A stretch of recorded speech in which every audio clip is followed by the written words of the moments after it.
Écoutez un peu ceci. Écoutez d'abord. Écoutez. Ensuite, pour financer les travaux, les Qataris ont droit à des prêts à taux zéro sur 20 ans et sans condition de revenu. L'État vous offre un terrain pour faire construire votre maison. Est-ce que vous avez vu? Au Qatar, c'est l'État qui offre les terrains pour que vous construisiez vos maisons. Pourquoi l'État gabonais ne fait pas ça? Vous avez écouté, non? C'est l'État qui offre des terrains. On vous offre pour construire. Force à l'État, force à l'État. L'État peut aussi faire ça. Pourquoi nous ne suivons pas ces exemples-là? Avec toutes les richesses que nous avons au Gabon. Pourquoi nous ne suivons pas ces exemples-là? Force à l'État, n'est-ce pas? Mais force à l'État, c'est ça aussi. Encore plus inimaginable, les Qataris ne payent ni l'électricité, ni l'eau. L'État prend tout en charge. Là, on vous dit que les Qataris ne paient ni l'eau, ni l'électricité. Parce que l'État prend tout en charge. Pourquoi l'État gabonais ne fait pas ça? Force à l'État, non? Pourquoi l'État ne prend pas en charge l'électricité et l'eau? Nous avons l'or, nous avons le manganèse, nous avons le pétrole. Il y a le diamant au Gabon. Je ne parle pas des métaux même que j'ignore. Il y a le bois. Pourquoi l'État ne prend pas en charge l'électricité et l'eau au Gabon?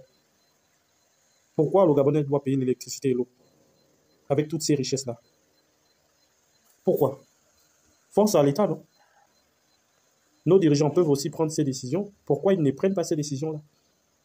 Pourquoi quand on parle de l'État, c'est seulement quand il s'agit de faire pleurer le peuple? Faire pleurer les populations, comme avec les cas qu'on voit aujourd'hui là. Les populations, les mamans qui sont en train de pleurer. C'est l'État. Voici un État au Qatar qui offre des terrains, qui paie l'électricité et l'eau à la place des populations, qui prend tout en charge. Mais ce n'est pas ce genre d'exemple qu'on va suivre au Gabon, n'est-ce pas? Et donne à chaque famille, tous les ans, son stock gratuit d'aliments. D'avoir 100 kilos de riz, 100 kilos de farine, un carton d'huile, un carton de lait, 100 kilos de sucre pour chaque famille. C'est des aliments qui sont supportés par l'État, les aliments de base.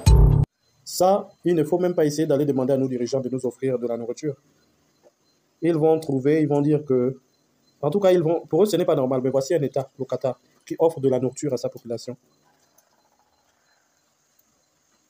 Mais ça, ce n'est pas un bon exemple qu'on doit suivre au Gabon, non. Ce n'est pas un bon exemple. Qu'est-ce qu'ils ont au Qatar? Seulement le pétrole. Le pétrole. Ils ont peut-être autre chose, je ne sais pas, mais je sais qu'ils ont le pétrole. Nous, on a le pétrole, on a le bois, on a le manganèse, on a l'or.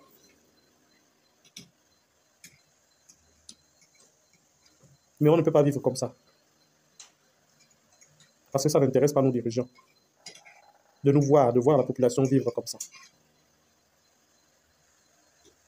Leur demander même de nous donner un revenu pour ceux qui n'ont pas d'emploi. C'est trop leur demander. C'est trop leur demander. Ils trouvent que le faire, ce serait vraiment quelque chose d'abominable.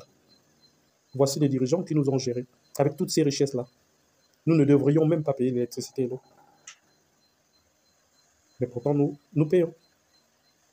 Nous payons. Et c'est ça qu'on appelle le développement. C'est ça.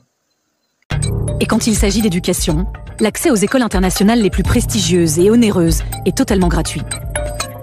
L'État a créé un gigantesque campus appelé Education City et fait venir des universités américaines et anglaises renommées, ou encore HEC Paris. La précarité étudiante n'existe pas. En plus de leurs études payées, les étudiants qataris reçoivent chaque mois entre 600 et 1500 euros pour leurs loisirs. L'accès à l'école est totalement gratuit au Qatar. Tout est pris en charge.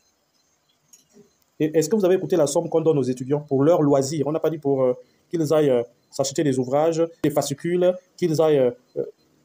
on a dit, on leur donne une certaine somme pour leurs loisirs, les loisirs. C'est-à-dire pour s'amuser, se divertir au Qatar. Tu es étudiant au Qatar. Tu es un étudiant du Qatar. L'État te donne de l'argent pour tes loisirs parce que l'État prend tout en charge. Tes études, tes livres, tout est pris en charge. Et l'État te donne en plus un peu d'argent pour tes loisirs, pour te divertir. Mais viens dire cela au Gabon. On va faire comme si tu avais demandé la lune, avec toutes les richesses que nous avons ici. Le Qatar, c'est le pétrole, seulement le pétrole. D'abord, principalement le pétrole. Nous, on a le bois, le pétrole, le manganèse, l'or. et je ne sais pas quoi d'autre encore. Mais demander ça ici, ça relève... On va te prendre pour un fou.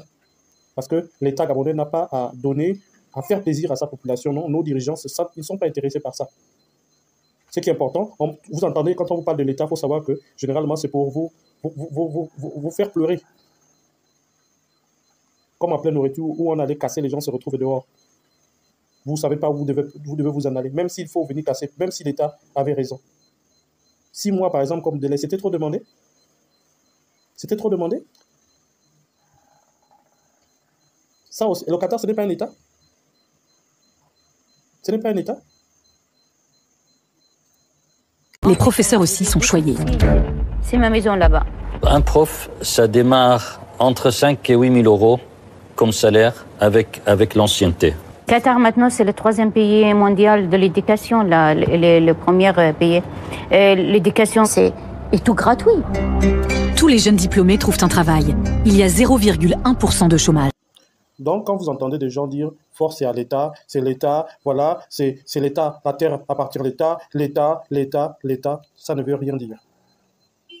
Derrière l'État, il y a des hommes et des femmes qui prennent des décisions. La question, c'est est-ce que ces décisions sont prises en faveur du peuple? Voici, le Qatar est un État. Vous voyez comment le Qatar est géré? Vous voyez comment sont les dirigeants du Qatar? Quelle comparaison on peut faire avec le Gabon? Le Qatar, c'est le pétrole. Nous avons le pétrole. Nous avons le bois. Nous avons le manganèse. Je vous dis, hein, c'est pour cette raison que nos frères arabes ne peuvent pas nous respecter. Parce que nous ne nous respectons pas nous-mêmes. C'est pour ça que nos frères asiatiques ne peuvent pas nous respecter. Parce que nous, Africains, nous ne nous respectons pas nous-mêmes. On ne peut pas être aussi riche et être pauvre. C'est qu'il y a un problème. C'est que nous ne sommes pas sérieux. Voilà pourquoi, ne vous étonnez pas, les Occidentaux, ils ne peuvent pas nous respecter. Ils ne peuvent pas respecter les Africains que nous sommes. Nous, encore Gabonais, nous sommes la risée de l'Afrique.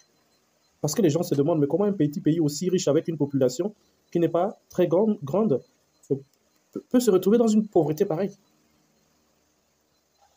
Ou même l'autosuffisance alimentaire, on ne l'a pas. Comment vous voulez que les gens nous respectent? Donc, il ne faut pas demander aux gens après, oui, quand on nous insulte, il ne faut pas dire après que pourquoi on nous insulte. Parce que nous-mêmes, nous ne sommes pas respectables. Parce qu'aucun pays sérieux ne peut avoir autant de richesses et avoir une population qui souffre autant. Ce n'est pas possible. Aucun pays sérieux ne peut se retrouver dans cette situation. C'est aussi simple que ça.